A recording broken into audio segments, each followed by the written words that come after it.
Programang ito ay rated SPG, striktong patnubay at gabay ng magulang ang kailangan. Natakasan nga ni David ang pagbugbog sa kanya ni Tanggol sa pasugalan. Nagmadali siyang umuwi pero sinundan pa rin siya ni Tanggol. Pagdating nga ni David sa San Dimas ay saktong sumugod naman sila Ramon at si David din ang pakay. Kaya nagkabarilan na. Dalawa lang si Rigor at David laban kay Ramon at sa napakarami nitong mga tauhan. Batid ni Rigor na dihado sila.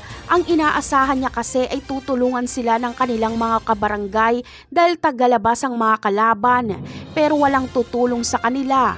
Lahat kasi ay galit kay Rigor dahil abusado ito at nagsisiga-sigaan sa kanilang barangay.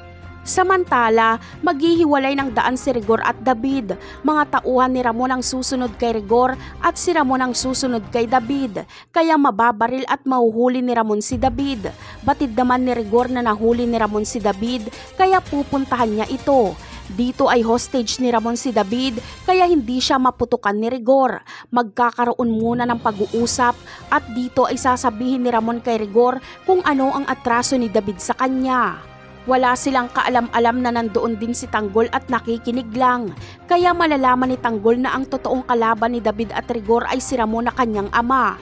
Tutuluyang gilitan ni Ramon si David at babarilin naman ni Tanggol si Rigor. Ililigtas si Ramon ang kanyang anak. Sabay silang tatakas sa lugar na yon dahil parating na ang kapulisan. Napakarami pa nating dapat abangan sa mga susunod na episode. Paalam!